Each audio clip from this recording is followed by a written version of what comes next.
Hello दोस्तों। क्या आपका बच्चा भी बार बार सर्दी जुकाम से परेशान रहता है? जैसे नाक बहना, खांसी होना, लगातार तेज बुखार रहना, सीने से खरखराहट की आवाज आना या खांसते खांसते उल्टी होना, फंदा लगना, पसली का चलना, भूख ना लगना, दूध का ना पीना। इस तरह की समस्या आपके बच्चे को हो रही है, तब माँ बाप सोचते हैं कि हमारे बच्चे को कहीं गंभीर बीमारी तो नहीं। दरअसल सर्दी जुकाम ये एक वायरस से होने वाली बीमारी है जो हमारे नाक से लेकर फेफड़े के रास्ते को नुकसान पहुंचाता है, या ये कहें कि अपर रेस्पिरेटरी ट्रैक्ट में इन्फेक्शन करता है। दोस्तों, आज हम इस वीडियो में बच्चों की सर्दी जुकाम से हो रही परेशानियों को कम करने की कोशिश करेंगे। जैसे पहले नंबर पे हम समझेंगे कि सर्दी जुकाम में नाक क्यों बहती है। दूसरे नंबर पर बच्चे को सर्दी जुकाम में डॉक्टर के पास कब दिखाना होता है। तीसरे नंबर पर जानेंगे कि कौन कौन से घरेलू नुस्खे हैं जो बच्चों को कभी नहीं देने चाहिए। जैसे कि हम आज के टाइम में देख रहे हैं कि कोई भी घरेलू नुस्खा बच्चों पर इस्तेमाल किया जा रहा है और उसके खतरनाक नुकसान देखने को मिलते हैं। और जानेंगे कि सर्दी जुकाम में बच्चों को कौन कौन सी दवाएं हैं जो कभी नहीं देनी चाहिए। कि माँ या बच्चे को सर्दी जुकाम हो तब माँ को क्या सावधानी बरतनी होती है। अगले नंबर पर देखेंगे बच्चों को सर्दी जुकाम में जो नेबुलाइजर देते हैं या जो रेस्प्यूल हम इस्तेमाल करते हैं दवाओं का, उनका बच्चों पर कितना नुकसान होता है। बच्चे सर्दी जुकाम में अपने कानों को क्यों खींचते हैं। दोस्तों, दुनिया भर में हर साल लगभग 3 करोड़ बच्चे सर्दी जुकाम से बीमार होते हैं और 1 लाख बच्चे हर साल वायरल इन्फेक्शन से मारे जाते हैं। दोस्तों, अब हम शुरू करते हैं कि सर्दी जुकाम असल में होता क्या है। दोस्तों, सर्दी जुकाम एक वायरस से होने वाली बीमारी है और ये 100 से ज्यादा वायरस दुनिया में मौजूद होते हैं और ये बार बार इन्फेक्शन करते रहते हैं। अगर बच्चा एक बार जिस वायरस से इन्फेक्ट होता है, उसके ठीक होने के बाद दूसरे वायरस से इन्फेक्शन होने का खतरा बना रहता है। तभी सर्दी जुकाम हमारे बच्चे को बार बार होने की संभावना होती है। कि सर्दी जुकाम का वायरस हमारे बच्चे के नाक में ही क्यों सबसे पहले इन्फेक्शन करता है। नाक में इसलिए सबसे पहले इन्फेक्शन करता है क्योंकि नाक के जो पोर होते हैं वो छोटे होते हैं, जिससे इन्फेक्शन बाहर नहीं निकल पाता। क्योंकि नाक का जो तापमान होता है वो 33 डिग्री से 35 डिग्री के बीच में रहता है और ये वायरस के पनपने के लिए सबसे सामान्य तापमान है, जिसकी वजह से वायरस सबसे पहले नाक के अंदर इन्फेक्शन करता है और वहां कॉलोनी बनाने लगता है। वहां धीरे धीरे म्यूकस का सिक्रीशन होता है या अंदर के रेस्पिरेटरी ट्रैक्ट में इन्फेक्शन करना शुरू कर देता है। बच्चे को वायरस के जो इन्फेक्शन लगते हैं, राइनो वायरस है, कोरोना वायरस है, रेस्पिरेटरी सिंसियल वायरस है जिसको हम आरएसवी कहते हैं, ये काफी खतरनाक वायरस होता है, और एडिनो वायरस है। इसी तरह के और भी बहुत सारे वायरस हैं, लेकिन ये वायरस सबसे कॉमन होते हैं जो ज्यादा सर्दी जुकाम करते हैं। जब बच्चा बीमार होता है तब उसके छींकने, खांसने या बोलने से जो ड्रॉपलेट्स हवा में मौजूद होती हैं उनके द्वारा ये इन्फेक्शन फैलता है और ये इन्फेक्शन बूंदों के अंदर भी कई घंटों तक जीवित रहता है। यहाँ तक कि खिलौनों पर, पेंसिल पर या दरवाजों के हैंडल पर भी मौजूद होता है। तो सबसे पहले जानेंगे कि ये नाक बहना क्या हो। कॉमन कोल्ड या सर्दी जुकाम के अंदर ज्यादा म्यूकस का बनना एक मुख्य सिम्टम होता है जो कि नाक बहने के रूप में दिखाई देता है। जो नाक से सिक्रीशंस आते हैं इसको म्यूकस बोल सकते हैं या बलगम बोल सकते हैं। म्यूकस हमारे शरीर का एक डिफेंस मैकेनिज्म है जो कि हमारे शरीर में मौजूद म्यूकस मेम्ब्रेन से रिलीज होता है। अब ये म्यूकस मेम्ब्रेन कहाँ कहाँ हो सकती है। नाक से लेकर श्वास नली जो फेफड़ों तक जा रही है वहां तक मौजूद होगा, और हमारे मुंह के अंदर भी म्यूकस मेम्ब्रेन होती है और पेट की आंतों में भी म्यूकस मेम्ब्रेन होती है। म्यूकस चिपचिपा लिक्विड होता है। इसका काम होता है वायरस, बैक्टीरिया या धूल, पोलन ग्रेन या कोई ऐसे फॉरेन पार्टिकल्स हमारे सांस के द्वारा अंदर जाते हैं, इन सब हानिकारक कणों को फंसाकर शरीर से बाहर निकालने में मदद करता है। जितनी बार हम हवा को सांस के जरिए अंदर लेते हैं, उतनी बार ये एक फिल्टर का काम करता है, या ये कहें कि म्यूकस मेम्ब्रेन एक सुरक्षा कवच प्रदान करती है। सामान्य कंडीशन में म्यूकस का उत्पादन संतुलित होता है, यानी कि इक्विलिब्रियम में रहता है। लेकिन जैसे ही कोई फॉरेन बॉडी या वायरस का इन्फेक्शन जब अंदर आता है, तब इसका संतुलन बिगड़ जाता है या इक्विलिब्रियम डिस्टर्ब हो जाता है, जिससे इस म्यूकस का सिक्रीशन लगभग 2 से 7 गुना बढ़ जाता है। जब इन्फेक्शन नहीं होता है, तब इसका सिक्रीशन साफ पानी की तरह होता है। लेकिन जब म्यूकस के अंदर इन्फेक्शन मौजूद होता है, तो वहां न्यूट्रोफिल्स की तादाद बढ़ जाती है, जिससे म्यूकस का रंग पीला या हरा हो जाता है। म्यूकस बनता इस तरह से है, हमारी श्वास नली के अंदर गॉबलेट सेल्स होते हैं, और ये गॉबलेट सेल्स म्यूसिन जीन को एक्टिवेट करते हैं, और वहां से म्यूसिन रिलीज होता है। जब म्यूसिन सब म्यूकोसल सेल के सरफेस पे आता है, तब वहां से नमक और पानी को अट्रैक्ट करके एक चिपचिपा पदार्थ बनाता है, जिसको हम लोग म्यूकस कहते हैं। म्यूकस की दोस्तों 2 परतें होती हैं, ऊपर की परत चिपचिपी होती है और निचली परत पानी जैसी होती है। तभी हम देखते हैं कि जब हम म्यूकस को निकालते हैं, तो आसानी से बाहर एक कॉटन के जरिए भी बाहर आ जाता है।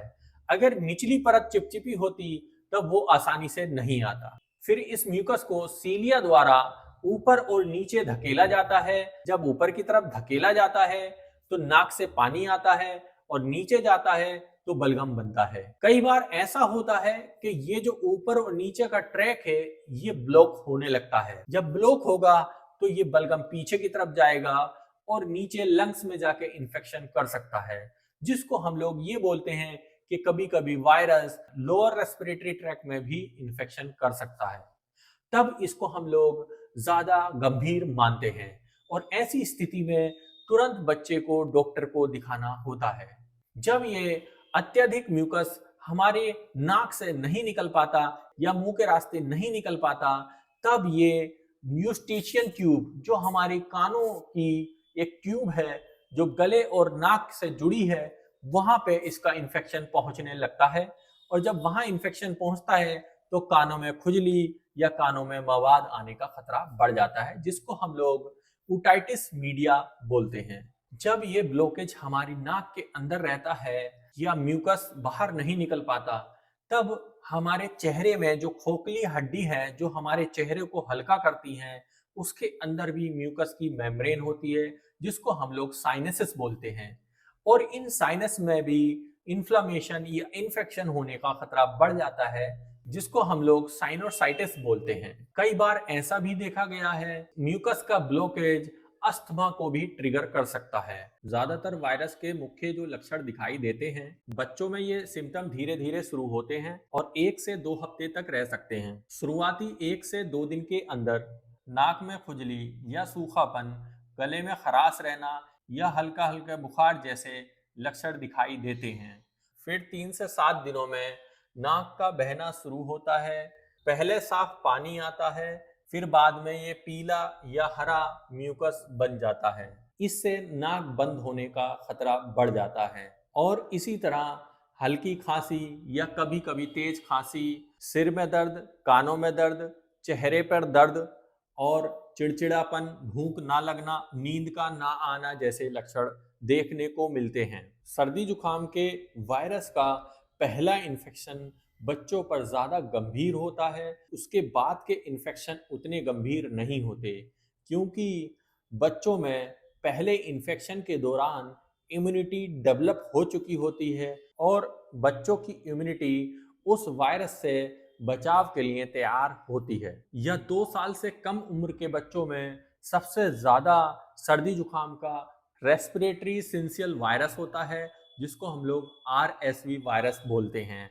ये अक्सर लोअर रेस्पिरेटरी ट्रैक या ये कहें कि फेफड़ों के निचले हिस्से में भी जाकर इन्फेक्शन करता है, जिसकी वजह से बच्चों के अंदर सांसें तेज हो जाती हैं और सीने से सीटी जैसी आवाज, जिसको हम लोग व्हीजिंग साउंड कहते हैं, वो आने लगती है, पसलियां अंदर धंसने लगती हैं और तेज बुखार लगातार रहता है और बच्चों की चमड़ी और होंठ नीले पड़ने लगते हैं, जिसको हम लोग साइनोसिस बोलते हैं। और कभी कभी बच्चों की सांस रुकने लगती है, जिसको हम लोग एपनिया बोलते हैं। कभी कभी उल्टी या दस्त भी देखे गए हैं। इस तरह की कंडीशन में हमें इंतजार नहीं करना होता है और अपने बच्चे को जल्द से जल्द हॉस्पिटल या डॉक्टर को दिखाना होता है। दोस्तों, अब हम बात करते हैं कि सर्दी जुकाम का सही इलाज क्या है और कौन कौन सी गलतियां हैं जो पेरेंट्स को नहीं करनी चाहिए। जब हमारा बच्चा सर्दी जुकाम से बीमार होता है तो हम अपने बच्चे को डॉक्टर के पास ना ले जाकर सीधे मेडिकल काउंटर से जाकर हम अपने बच्चे के लिए ड्रॉप्स या दवाइयाँ खरीद लेते हैं और बिना उसके साइड इफ़ेक्ट जाने हम अपने बच्चे को दवाई देना शुरू कर देते हैं, और जिससे वो बच्चे के लिए कभी कभी बहुत घातक साबित होती हैं। दोस्तों, 2025 की FDA, CDC और WHO की गाइडलाइन के अनुसार 6 साल से कम उम्र वाले बच्चों को OTC दवाइयों की एडवाइस के लिए मना किया गया है। बच्चों में सर्दी जुकाम आम होता है, इसका इलाज सावधानी से करें, इसलिए दवाइयाँ या घरेलू नुस्खे बड़ों के लिए फायदेमंद होते हैं, वहीं बच्चों के लिए ये खतरनाक साबित हो सकते हैं। दोस्तों, मैं आपको जितनी भी जानकारी शेयर करूंगा वह CDC, FDA और WHO की गाइडलाइन 2025 के ऊपर आधारित है। ओरल या स्प्रे डीकंजेसेंट ये जो होते हैं, ये नाक की नलियों को सिकुड़ने का काम करते हैं, जिससे नाक के अंदर सूजन कम होती है और नाक खुलने का एहसास होता है। लेकिन हम आज बात करेंगे इसके खतरों के बारे में कि ये कितना नुकसानदायक बच्चों के लिए हो सकते हैं। इसमें जो दवाइयाँ आती हैं वो होती हैं ऑक्सीमेटाजोलिन और सूडोइफेड्रिन जैसी दवाइयाँ होती हैं। इस तरह की दवाइयाँ आपको ड्रॉप्स या स्प्रे के ऊपर लिखी मिलती हैं। इससे भी आप पहचान कर सकते हैं कि ये कौन सी दवाइयाँ हैं। अभी तक ऐसी कोई जानकारी सामने नहीं आई है जिससे ये पता चले कि ये दवाइयाँ सर्दी जुकाम के वायरसेस को मार सकती हैं। तो इसका मतलब ये हो गया कि सर्दी जुकाम के ऊपर इन दवाइयों का कोई असर नहीं है और WHO के अनुसार मना किया गया है इन दवाइयों की एडवाइस ना दें, क्योंकि ये ब्लड प्रेशर को बढ़ाने लगती हैं और हार्ट रेट भी बढ़ने लगता है, जिससे बच्चे में चिड़चिड़ापन शुरू हो जाता है। 3 दिन से ज्यादा डीकंजेशन इस्तेमाल करने से रिबाउंड कंजेशन होने का खतरा बढ़ जाता है। रिबाउंड कंजेशन का मतलब होता है कि नाक दोबारा से बंद होने लगती है। ब्लड प्रेशर बढ़ने की वजह से जिन बच्चों में ग्लूकोमा या हार्ट डिजीज पहले से मौजूद है, उनमें ये बहुत ज्यादा खतरनाक हो सकती है। यहाँ तक कि डेथ के केस भी रिपोर्ट हुए हैं। अगले नंबर पे की दवा जो होती है वो होती है एंटीहिस्टामिन। एंटीहिस्टामिन में आपने देखा होगा जो ड्रॉप्स आती हैं उसमें सिट्राजिन लिखा होता है या एलेग्रा लिखा होता है और डाइफेनहेड्रामिन जैसी दवाएं आती हैं। ये क्या काम करती है? जो हमारे मेम्ब्रेन में हिस्टामिन के रिसेप्टर्स होते हैं उन पर जाकर बैठ जाती है ये दवा और इन्फ्लेमेशन को कम करती है। लेकिन बच्चों के अंदर ये कितना नुकसान दे सकती है इसके बारे में हम समझेंगे। एंटीहिस्टामिन दवाओं से बच्चे के ऊपर काफी नुकसान देखने को मिलते हैं, जैसे ड्राउजीनेस, सांस लेने में परेशानी होती है, चक्कर आ सकते हैं और बच्चे का बोलचाल का तरीका या ये कहें कि बिहेवियर में परिवर्तन हो सकता है। इस दवा से मुंह में खुश्की हो सकती है, पेट में कब्ज हो सकती है और न्यूनेट्स के अंदर इस दवा से सांस धीमी हो जाती है और बच्चों के अंदर सुस्ती ज्यादा महसूस होती है। अगले नंबर पे आता है कफ सिरप। कफ सिरप में जो सबसे ज्यादा खतरनाक दवाएं मौजूद होती हैं वो होती हैं डेक्सामेथोर्फेन और गुआनफेंसिन। ये दवाएं खांसी को दबाने का काम करती हैं, इसलिए इनको सप्रेसेंट बोला जाता है। अक्सर लोग बच्चों में सर्दी जुकाम के लिए कफ सिरप का भी इस्तेमाल करते हैं। ऐसी कोई स्टडी सामने नहीं आई है जिससे कफ सिरप की दवाइयों से वायरस के ऊपर कोई असर हुआ हो। ज्यादातर सर्दी जुकाम में 5 साल से कम उम्र के बच्चों के लिए ये दवा ना देने की सलाह दी गई है, क्योंकि इस दवा के फायदे कम हैं और नुकसान ज्यादा हैं। इस दवा को बिना डॉक्टर के सलाह के कभी नहीं देनी चाहिए। उल्टी आती है, सांस धीमा हो सकता है और खासकर 4 साल से कम उम्र के बच्चों में मौत के केस भी सामने आए हैं। लगातार कफ सिरप का बच्चों में सेवन किया जाता है तो इसका असर लीवर और गुर्दे पर देखने को मिलता है। लीवर पर इसलिए क्योंकि लीवर में जाकर ये दवा मेटाबोलाइज होती है, यानी कि हजम होती है और फिर ये बाहर निकाली जाती है। जब लीवर पे ज्यादा दवाई दी जाएगी तो लीवर लोड में आ जाता है। इस दवा से बच्चों के अंदर होशो हवास कम होने लगते हैं, हेलोसिनेशन जैसे असर दिखते हैं और रेस्पिरेटरी सिस्टम भी, यानी कि सांस लेने वाला सिस्टम भी डिस्ट्रेस में रहता है। अगली दवा है एस्प्रिन या डिस्प्रिन। एस्प्रिन को आमतौर पर लोग बुखार के लिए इस्तेमाल करते हैं या दर्द के लिए इस्तेमाल की जाती है, लेकिन बच्चों में इस्तेमाल के लिए सख्ती से मना किया गया है, क्योंकि इस दवा को देने से एक अलग बीमारी बच्चों में पैदा होती है जिसको रेज सिंड्रोम बोला जाता है। इससे बच्चों के दिमाग पर, लीवर पर और गुर्दे फेल होने का खतरा बन जाता है और इस तरह बच्चों में डेथ के केस भी देखे गए हैं। अब आती है दवा पैरासीटामोल। पैरासीटामोल को ज्यादातर बुखार के लिए इस्तेमाल की जाती है एज ए ड्रॉप फॉर्म या सिरप फॉर्म में। पैरासीटामोल को सही डोज में देना बहुत जरूरी होता है। अगर बच्चों में सही डोज में ये दवा नहीं दी जाती है, इसके काफी खतरनाक परिणाम सामने आते हैं। इसलिए पैरासीटामोल को हमेशा डॉक्टर की सलाह के अनुसार देना चाहिए। अगर इस दवा को ओवरडोज यानी कि ज्यादा दी जाती है और लगातार दी जाती है, तब बच्चों में लीवर डैमेज होने का खतरा सामने आता है। लीवर के साथ साथ गुर्दे पर भी इसका असर दिखाई देने लगता है। गुर्दा इस दवा को शरीर से बाहर निकालता है, इसलिए गुर्दे के ऊपर भी डोज का असर दिखता है और मुंह में छाले और पेट में जलन जैसी चीजें हो सकती हैं। अगले नंबर पर आता है नेबुलाइजर दवाएं, जो कि प्लास्टिक की छोटी बोतल में आती हैं, जिसको हम लोग रेस्प्यूल बोलते हैं। ये दवाएं होती हैं लिवोसल्बुटामोल, सल्बुटामोल, ब्यूडोसनोइड, इप्राट्रोपियम ब्रोमाइड जैसी दवाएं होती। ये दवाएं ब्रोंकोडाइलेटर का काम करती हैं, यानी कि अस्थमा और ब्रोंकाइटिस में इस्तेमाल होती हैं। इन दवाओं को अक्सर सर्दी जुकाम में भी बच्चों को दिया जाता है एज ए नेबुलाइजर के फॉर्म में। इन दवाओं के फायदे कम होते हैं, नुकसान ज्यादा होते हैं, क्योंकि अब ये दवा काम क्या करती है, ब्रोंकस को फैला देती है और ब्रोंक्यूल्स को भी फैला देती है। अगर ये दवा लगातार सेवन करेंगे तो ब्रोंकस और ब्रोंक्यूल्स दोनों लगातार फैले रहेंगे, जिससे इनकी मांसपेशियां ढीली पड़ने लगती हैं। इसके खतरे बहुत सारे सामने आते हैं, जैसे नॉर्मल सांस लेने वाली जो फंक्शनिंग है बच्चों की, जिसको रेस्पिरेटरी सिस्टम बोलते हैं, वो भी डिस्टर्ब हो जाता है और इससे सांस तेज हो सकती है, दिल की धड़कनें भी तेज हो सकती हैं, लगातार घबराहट रह सकती है। इसके इस्तेमाल से बॉडी के अंदर पोटेशियम लेवल कम होने लगता है, जिससे बच्चों के शरीर के अंदर ट्रीमर्स होने का खतरा बढ़ जाता है। ट्रीमर्स का मतलब होता है हाथ पैर कपकपाना। इन दवाओं का कॉमन कोल्ड के वायरस पर कोई असर नहीं होता है, तो इसलिए इन दवाओं को कभी भी बिना डॉक्टर के सलाह के बच्चों को नहीं देना चाहिए, क्योंकि खतरे बहुत ज्यादा हो सकते हैं। सर्दी जुकाम एक वायरस का इन्फेक्शन है और इसके लिए कोई एक स्पेसिफिक दवा नहीं बनी है, तो इसके सिम्टम्स के ड्यूरेशन को कम किया जा सकता है। तो पहले नंबर पर आता है सैलाइन ड्रॉप्स, या ये कहें कि 3% नमक का पानी। अब इसको कैसे हमें घर पे ही तैयार करना होता है और क्या तरीका होता है इसको देने का।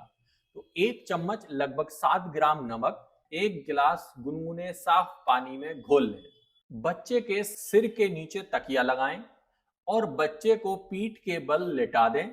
फिर उसको 2 से 3 बूंदें इस घोल की बच्चे की दोनों नाक में डालें और उसके बाद 2 से 3 मिनट इंतजार करें और फिर उसके बाद एक इस तरह की एक रुई या कॉटन ले लें और कॉटन को इस तरह के से आगे से मोड़ लीजिए, इस तरह से रोल कर लीजिए और रोल करने के बाद बच्चे की नाक में इस तरह से आप डालते जाएं और इसको रोटेट करते जाएं, घुमाते जाएं और जितना भी म्यूकस अंदर नाक में लगा है वो सारा म्यूकस इस रुई या कॉटन के जरिए बाहर आ जाएगा।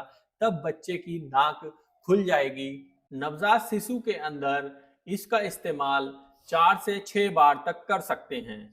इससे बच्चों की नाक की जकड़न कम होती है और नाक खुलने लगती है। जिसकी वजह से बच्चों को सांस लेने में कोई परेशानी नहीं होती है। मार्केट में बने बनाए नेजल ड्रॉप्स या नेजल स्प्रे भी आते हैं जो कि छोटे बच्चों से लेकर बड़े बच्चों में इस्तेमाल कर सकते हैं। अगले नंबर पर आता है शहद या हनी।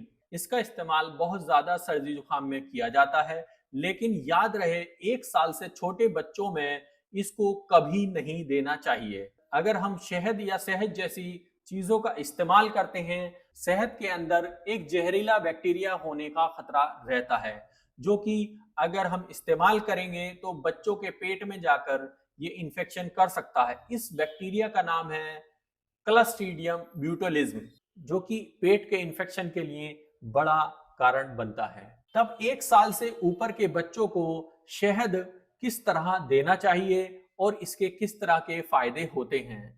शहद का इस्तेमाल खांसी को कम करने में होता है। आधे से 1 चम्मच शहद, लगभग 2 से 5 ml शहद 1 कप गुनगुने पानी या चाय या सेब के रस में भी घोलकर 1 साल से ऊपर के बच्चों में ये रात को सोते वक्त दे सकते हैं।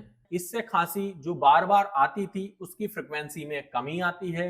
अगले नंबर पर आता है नमी वाली हवा, जिसको हम लोग कोल्ड मिस्ट वेपराइजर। कमरे के अंदर कोल्ड मिस्ट ह्यूमिडिफायर चलाएं। नमी वाली हवा नाक और गले की जकड़न को कम करती है और सूखी हवा से राहत मिलती है, जिससे सांस लेने में आसानी हो जाती है। कोल्ड मिस्ट को सुरक्षित माना गया है और ये किसी भी उम्र के बच्चों को हम दे सकते हैं। अब बात करते हैं कि जो सबसे ज्यादा पूछा गया सवाल है, माँ का और नवजात शिशु का सर्दी जुकाम में क्या तालमेल होता है, क्या सावधानियां होती हैं, इसको समझते हैं हम। सर्दी जुकाम एक वायरल इन्फेक्शन है जो कि ड्रॉपलेट्स के द्वारा फैलता है। इसका मतलब ये है माँ को बच्चे के साथ सावधानियां बरतनी होती हैं, जैसे बार बार हाथों को साफ करना और बच्चे को ज्यादा ना पकड़ना और माँ को मास्क लगाए रहना और बच्चे को पूरा आराम देना। इस तरह की चीजें ज्यादा जरूरी होती हैं। माँ के मिल्क के द्वारा ये इन्फेक्शन नहीं फैलता। माँ का सर्दी जुकाम बच्चे को पहुंचने का ज्यादा खतरा इसलिए भी रहता है, बच्चे की मर्ज से लड़ने की क्षमता पूरी तरीके से विकसित नहीं हुई होती है और ये इम्यूनिटी बच्चे को माँ के मिल्क के द्वारा स्ट्रॉन्ग होती है। इसलिए माँ को हेल्दी खाना खाना होता है और ज्यादा से ज्यादा अपने आप को रिहाइड्रेट रखना होता है, ताकि बच्चे की इम्यूनिटी स्ट्रॉन्ग हो सके और बच्चा इस वायरल इन्फेक्शन से बचा रहे।